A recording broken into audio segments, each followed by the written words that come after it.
that time of the week again. It's the 28th of July, 2019, Sunday, 9:03 p.m. My name is James and this is Slopfest. Welcome back. It's your weekly dose of weirdness, an exploration into the minds of strange people doing oh so strange things. On this show, we like to take a couple of unbelievable and bizarre news stories, pit them against each other, and we try to find who's out here in the world, this world filled with weirdness, who's out here doing it weirder this week. And, I really don't want to waste any time getting into this first story because it confirms a suspicion that I've had for many years. Perhaps a contrarian opinion / suspicion, but hey, please do me the kindness of hearing me out on this one, and I'm sure at the end of it you'll either completely agree or totally disagree with me. Sleep, as we all know, is an important part of life, and without a solid couple of hours tucked up in bed, we'd all be like The Walking Dead. Round of applause for that ripper of a joke there by whoever wrote this article. One man recently found himself struggling to breathe during his sleep and became determined to get to the bottom of his problem. You might think doctor's visit, maybe, but not this guy. He thought in order to do so, he decided to set up a camera near his bed to find out what was happening during the night. However, looking back at the footage, the man soon found that there was a very simple explanation for his poor sleep. It turned out that his cat had been coming into his room at night and sitting on his face while he was sleeping. Photos of the man's findings were shared on Twitter, which you can see if you go over to slopfestpod.com. You'll see the post and pictures there under the title of this episode. And his post, it went viral, basically. 1.4 million likes, 360,000 retweets, thousands of people commenting on the post, sharing their thoughts. Many concerned that the pet was trying to suffocate its owner. Ring-a-ding-ding! We've found evidence that confirms my suspicion. And my suspicion is yes. Contrarian opinion incoming. Cats are bastards. All of them. And they're all trying to kill us and harm us at all times of the day. You're probably thinking, James, you've just had a bad experience with a cat. Once or twice, several times, all the time, because all cats suck forever and always, and they're always trying to kill you. But yes, my grandpa did have a cat when I was a kid. He had a cat. He had a Siamese cat. Fucking this piece of shit looked evil. It looked like it was up to some shit. You know how you look at the face of a dog and you go, man's best friend. Would he? A dog would. Let me say this. A dog, if you were clinging on to the edge of a burning building and you're like, I'm about to fall. Quick, Captain Ruffles. You're also very bad at naming pets in this scenario as well. Oh, Captain Ruffles. That's the name of your dog, by the way. Thought I'd just be clear. Captain Ruffles, my favorite pet, which is a dog and everyone's favorite pet. Help me, please. That dog would come up to the edge, use his powerful jaw, maybe snag onto your t-shirt or maybe your wrist, and he'd help pull you to safety. A cat, on the other hand, and I did just see the new Lion King film, so I am potentially picturing some kind of Scar-like scenario. Oh, sorry, spoilers if you haven't seen The Lion King. It's been out for a fucking minute now. Anyway, sorry. The original one, you know what I mean. Jay, I don't need to explain this. Shut up, me. If you were about to fall off a burning building and you had a cat, your cat's name is... What's a cat name? Alfonso. Help me, Alfonso. Help. I'm about to fall off this burning building. And for, I guess, dragging me back onto the top of this burning building is helpful somehow. Anyway, it's a strange scenario that you're in. Help me, Alfonso! You would look up and you can picture it already in your mind's eye. Very Lion King. You would look up and see the cat perched at the edge of the building, tall, looking down at you. His head's not tilted down, just his eyes. And he gives you a knowing stare, a knowing look, and then swipes at you to kill you. That's all cats. Now, oh yes, sorry, deviated from the story just a little bit. My grandpa had a Siamese cat, a real fuckhead of a cat, quite frankly. Who would? Okay, so basically there was a hallway in my grandpa's house. At the end of the hallway, there was like a shelf or like, what do they call them? Like a buffet table or whatever, which is just a table but taller, I guess, and has drawers on it. Anyway, so there was like a table or shelf thing at the end of this hallway, just around the corner. And he'd wait there, hidden. You couldn't see him if you were coming down the hallway. And that's the other thing about cats. They're very premeditated. You know what I mean? They're up to something. Oh, they're up to something. And right as you would exit the hallway, this bladed Siamese cat paw would just come out of nowhere and just get you. It'd slap at you. You fucking, this piece of shit. Every morning he'd wait for you. Wait, just like it made his day to fuck your day up. You know what I mean? That's cats. That's all cats.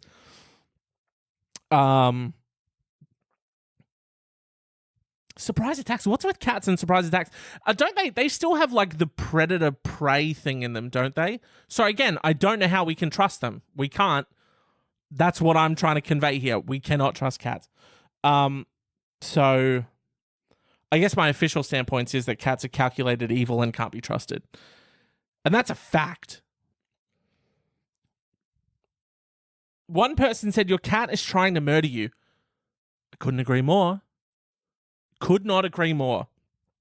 All cats are trying to murder us. Another person said, you have sleep catnia. Now, I take issue with shit like this. This is pro-cat propaganda, is what it is. Now, okay, history lesson. It's going to be very... half a history lesson. We're going to learn a little bit about something. Public relations. Essentially created by this guy, Edward Bernays. The whole point of public relations is wartime propaganda was very effective, I guess. So the powers that be were like, hey, what about peacetime propaganda? Edward Bernays, a psychology boy.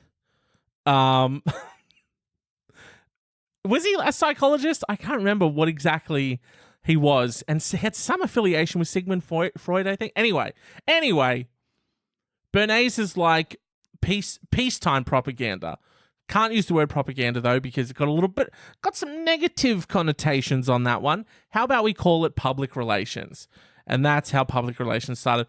A lot of great stuff in there about how the tobacco industry, waning number, women weren't smoking cigarettes or were smoking less, so they created this whole campaign around calling cigarettes liberty torches or freedom torches or something like that, and this whole pro-campaign. Anyway, numbers of women smoking went back up. You get the idea. We're selling people on shit that they don't need. Propaganda. I believe that long-winded story to say this. I believe all cat pictures and memes on the internet are pro-cat propaganda. That's right. But who's making the pro-cat propaganda? I hear you asking. Very good question. Everyone who is a cat owner, because they're being held hostage by their shitty cats and forced to make them look good. This is like some Cambridge Analytica shit, altering the masses' perceptions of cats. Pro-cat propaganda. We're starting. Okay, we're starting a campaign. I mean, we have to. We have to launch our own anti-cat campaign. I don't care. Look, there are more people here. A third person said, that cat seems sweet, but believe me, he's trying to kill you slowly. Someone else posted, I've woken up with my cat nose to nose, staring at me dead in the eyes in the middle of the night. What kind of sweet, loving pet does that? What kind of animal does that? A killer. A different user replied, my cat used to sleep on my face too. I would wake up gasping for air because he was literally smothering me. Do we need any more evidence at this point? We have to make an anti-cat campaign. It's going to put a target on our backs, I understand that. But we need to get the message out. Okay, this is bigger than us. This is a greater cause than us. Cats are evil and people need to know. We need a hashtag. We need a hashtag. Hashtag fuck cats? No, can't put that in because Twitter and Facebook and Instagram aren't going to make that searchable. Hashtag never trust a cat. Pretty good. Pretty good. Then we can share our stories there about how, my cat smothers me when I'm sleeping. Yes, my grandpa had a Siamese cat. Oh, a similar story to mine. Hashtag cats kill. Great one. I'm sorry, but the reign of cats is over. 2019, the reign of cats is over. It's done. Okay? I'm sick of it. They're not good. They suck. They're little fuzzy fuckheads. Hashtag little fuzzy fuckheads. May have to call them F-heads. F-heads. Little fuzzy F-heads. All right? I've had enough of them. They're up to something. They're evil. They're trying to kill people.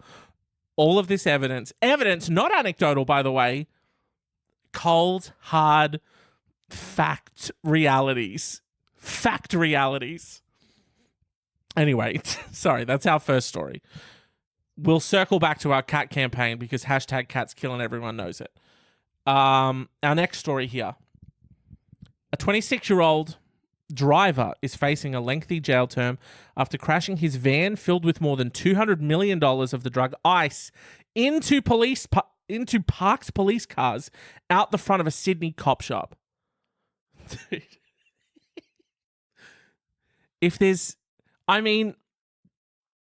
There's nothing worse that you can crash your van loaded with methamphetamines. There's nothing worse that you can crash into than a cop. This is like the kid, was it last week's episode? The kid who in, I think it was Victoria or somewhere, him and his friends were like hotboxing his car and there was so much weed smoke that they crashed into a police officer and pinned him up against a car and broke his leg. Guys, it's like the worst thing you can crash into when you're doing crimes is a cop. Oh, a cop shop, by the way, because I had a look at the stats for like the first time. It turns out there are quite a number of Americans listening to this, way more than Australians. So, a cop shop, just a police station. New South Wales police say it is one of the easiest drug busts ever made, and it would be fair to say the accused had a, quote, very, very bad day. Just rubbing salt in the wound. Just... Oh, man. Now, Jeff, you're absolutely sure that we shouldn't split up. I mean, it's $200 million worth of methamphetamines. You want to put all our eggs in one basket and move it at one time. Absolutely. Absolutely, guys. Nothing can go wrong. I'm going to take a quick detour past the cop shop. Well, it'd be great. I can't think of anything that could go badly. How do you crash into parked cars? Anyway, it's like back when I had Foxtel like years ago and I would see episodes of Cops or whatever, and a cop would pull someone over on the freeway, and the freeway is just a barren sea of tarmac. You know what I mean? Like this, it's just empty road for miles. Cop pulls someone over on the side of the road. They get crashed into every single time with precision accuracy. How does that happen? Anyway, just before 10:30 a.m. on Monday, the Toyota Hi-Ace allegedly hit the parked police car on Ethel Street in front of Eastwood Police Station. One of the police vehicles sustained significant damage, but no one was injured in the incident that was captured on CCTV. Again, if you go to slopfestpod.com, click on this episode, you'll see pictures of, first of all, the haul. The haul, like it's a YouTube video. Hey guys, welcome back. Today we're going to be looking at my van haul. Not a lot of variety here today, just $200 million worth of methamphetamines. Ignore the giant car crash damage that's happened to the front of my van. Hashtag van life. Hashtag shit happens. Hashtag cats kill. You know, don't worry about it. Officers inside the station said they heard a loud crash, but by the time they went to investigate, the driver had gone. About an hour later, a senior police officer spotted the van traveling south toward Ryde Bridge on Church Street and stopped the vehicle. Presumably, he stopped the vehicle because it was halfway fucked to shit. Because wait till you see the damage it did to these parked police cars. Like, I can't imagine what the van looked like after it drove off. The driver's suspicious behavior prompted the officer to search the vehicle, Detective Inspector Glenn Baker told reporters on Tuesday. I wonder who looked more suspicious. The guy from last week with the cocaine under his toupee, or the guy with a half smashed up van filled with $200 million worth of methamphetamines. I still think it's the guy with the toupee. Oh, man. He looked great. Our sweet, sweet cocaine toupee prince. Inside the van was 13 boxes, each containing 21 1-kilo bags of methamphetamine. In total, police seized 273 kilos of ice, which has an estimated street value of more than $200 million. This dude is for sure getting knifed in prison. I mean, you lose $200 million worth of shit? Oh, man. I don't even, like, it's got to be worse than that, right? Like, hey, let's not get dark and grim here, but I mean, you've got to be like losing fingers. Something's happening. Something's happening to you. And you just kill someone who owes you $200 million? I've always wondered that. Killing them's got to be the last port of call, right? Because now you're never going to get your money back. You know what I mean? And hey, just hashtag drug thoughts, hashtag crime thoughts, hashtag cats kill. With a haul of this size, this has now initiated quite a significant investigation. Simon 26 was the man behind the wheel of the van and was arrested at the scene before being taken to Ryde Police Station, where he was charged with large commercial drug supply, negligent driving, and not giving particulars to the police. And we're also going to throw this in there because when Jeff over here asked you for your license, you didn't fucking give it up. Okay? So that's also going to be one of the charges. I know.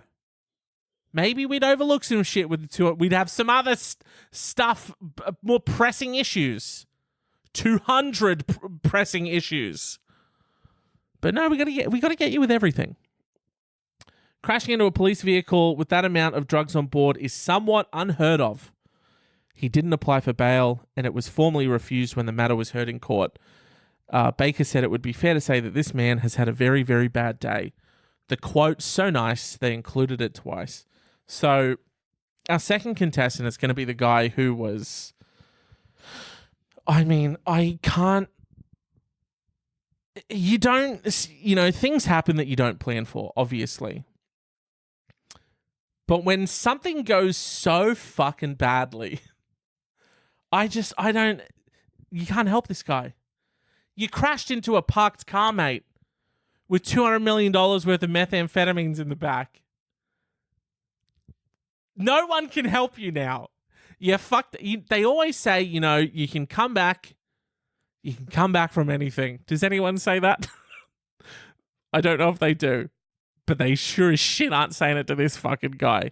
You can come back from most things, except for losing $200 million worth of someone's shit by crashing into a parked cop car.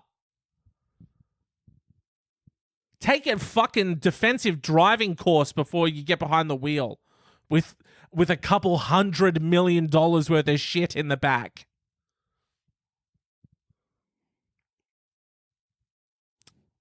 Our third story. Naturists. Naturists or naturists? I'm going to go with naturists.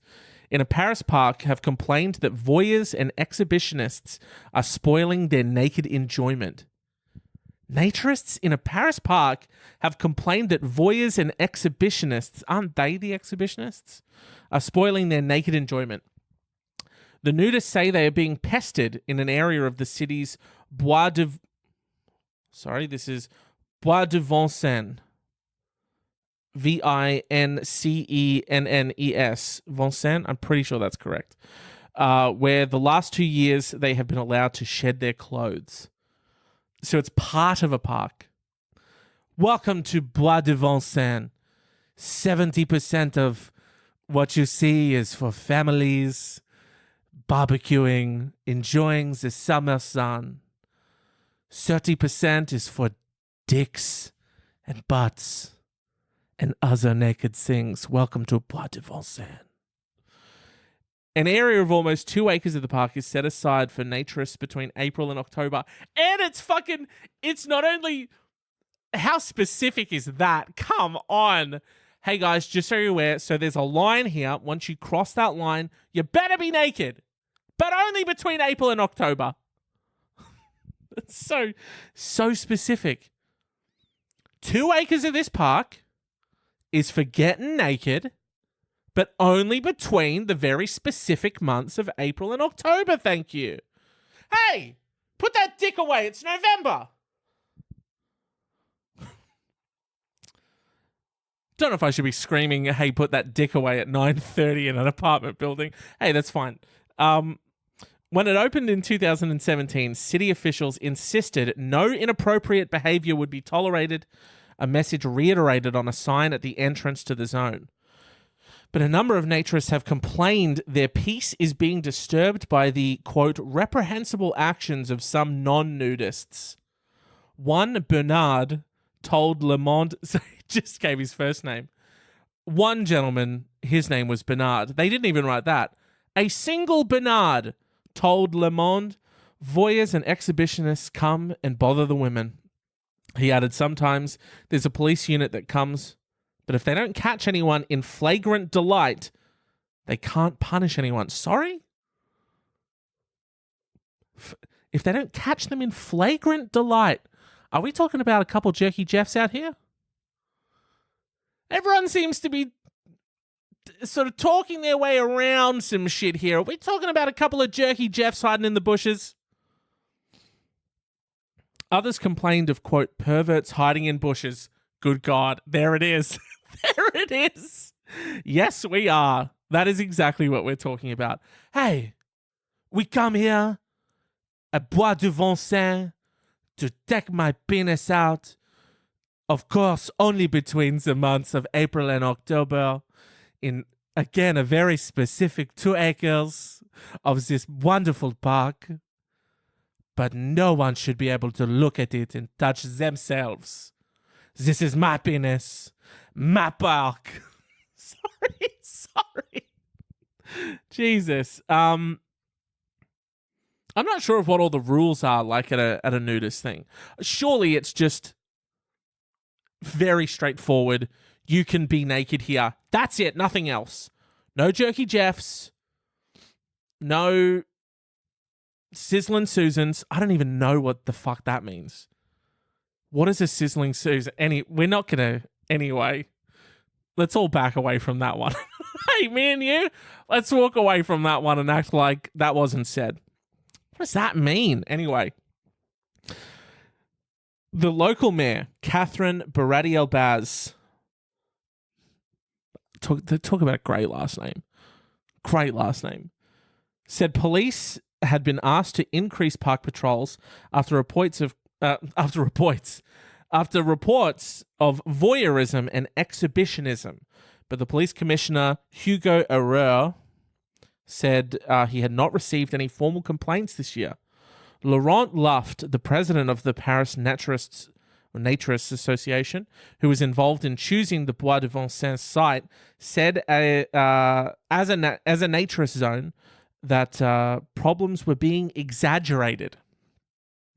This is a quote from Laurent Luft. After I heard of these complaints, I spoke to a male friend who goes to the naturist area every single day. He told me he'd never seen any sordid activity or activities that don't correspond to the idea of naturism. He admitted the experience might be different for women. Quote, if I was a woman, I'm not sure I'd go there, but lots of female friends do. Let's continue with this quote. Any nudist area like a beach or even an ordinary beach where there are women in bikinis will attract an element of frustrated men. Laurent, what the fuck did you just say? Look, my friend said he goes to the park and he said he doesn't see anyone jerking it, okay? Might be different for women, but women just shouldn't go. What the fuck? I hate when it's like, it's the person who's doing nothing wrong. They just shouldn't go. Why should they have to miss out? It's the people who are jerking it in the bushes who need to be caught and like taken away. They're the problem. Everyone's always like, yes, I know who the problem here is. The victim. Awesome. Rad. Not the dude doing the shady shit. No. The victims. Fucking idiot. France is one of the world's leading naturist destinations with 4.7 million nudists. 2.1 million of them French, according to the French Federation of Naturism. Today has been arrested in the Bois de Vincennes naturist. Today? Nobody, quote, nobody has been arrested in the Bois de Vincennes naturist zone. It's a beautiful place, and if we abandon it, then the voyeurs have won. Except they haven't, because then they wouldn't have anyone to look at, Luft said. This fucking guy. So, again, this article did a pretty good job avoiding saying that people are just jerking it in the bushes to people in the nude zone, which is essentially what's happening. And this guy's like, he's like, Luft is like, Laurent Luft is like, this is the hill I'm dying on. Okay? They may take our nudist park. Again, only between the months of April and October. But they will never take my nudity. A very, what's that movie? Braveheart. A very Braveheart-like speech I bet he gave at the French Naturist Association meeting. Yeah, because he's upset that we can't let the Jerky Jeffs win. And hey, if we do leave, then they've got no one to jerk it to. Double-edged sword. This Laurent Luft guy. Fucking hell. What a weird cunt. So that's these are our contenders this week. We've got a couple of Jerky Jeffs ruining a nudist park for everyone. Thanks a lot. The strangest nudist zone that I've ever heard of. Only between it's like you know how they have like hunting seasons? It's like you're allowed to shoot brown bears between May and August, and that's it. Okay. Oh yeah, this park? Yeah. 2 hectares of it. You can get your dick out. But please keep it between April and August. And October. Don't want to be giving out the wrong information. Then we've got the guy who crashes a van with $200 million worth of fucking meth into police cars. And then we have a man whose cat's trying to kill him.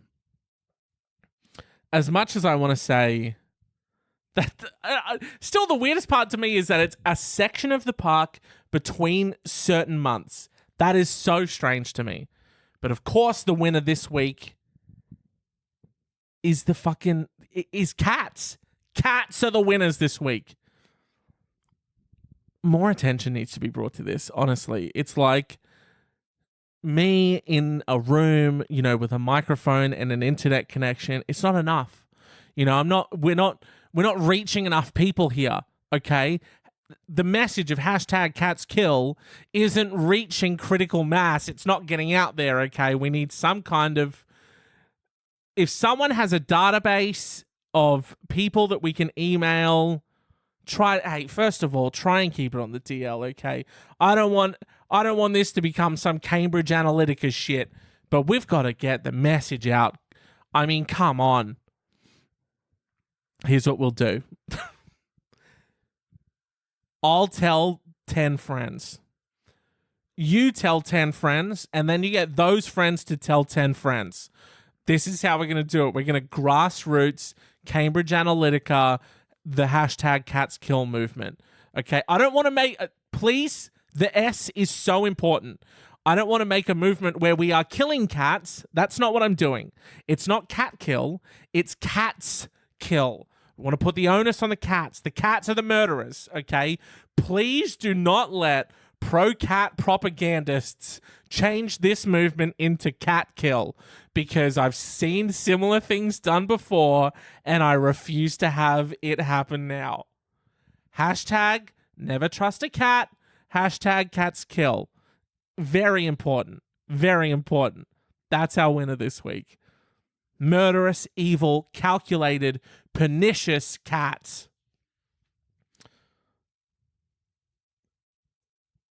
That's going to do it for this episode. Head over to slotfestpod.com to get more in-depth show notes, images, bespoke cover art, artisanally handcrafted, upcycled, Etsy-ready cover art. And, more in-depth show notes, everything for this and previous episodes. Slop a follow on the socials to be notified when new episodes go live. And while you're there, bloody, shoot me a message. Let's have a chat. #CatsKill, and we'll have a bloody chat about it. At Slopfest Podcast on Facebook, Twitter, and Instagram. Feel free to send in if you find any weird news stories, or you've got a weird story of your own that you'd like to share. Or you can submit them to slopfestpodcast@gmail.com. I reply to all the messages and the DMs. People tend to send things in through the messages. They don't want... Very telling that they're like, hey, look, I found this weird thing. Go talk about it on your podcast. Didn't write it on the wall, though. I don't want people to know that I'm looking up this shit. But you go put your name on it. Which I am more than happy to do. And I'm more than I don't want to make it sound like I'm shitting on anyone who submits it through messages. I totally get it. Hey, everything's about direct messages these days, okay? You don't need to explain yourself, all right? Fuck me, okay? Fuck this guy. Pointing to myself. Yeah, send in your stuff. We'll also have a bloody chat.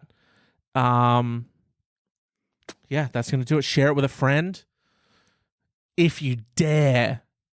Oh, reverse psychology. Let's do some Edward Bernays stuff. Reverse psychology. I'm pretty sure he didn't come up with that. Don't share it with a friend this week. Don't tell anyone about it. Got him. This is episode 33 of Slopfest. Please come back for episode 34. Again, don't forget to spread the hashtag. Never trust a cat. Cats kill. We know that they can't be trusted. Hello? Hello? Is anyone there?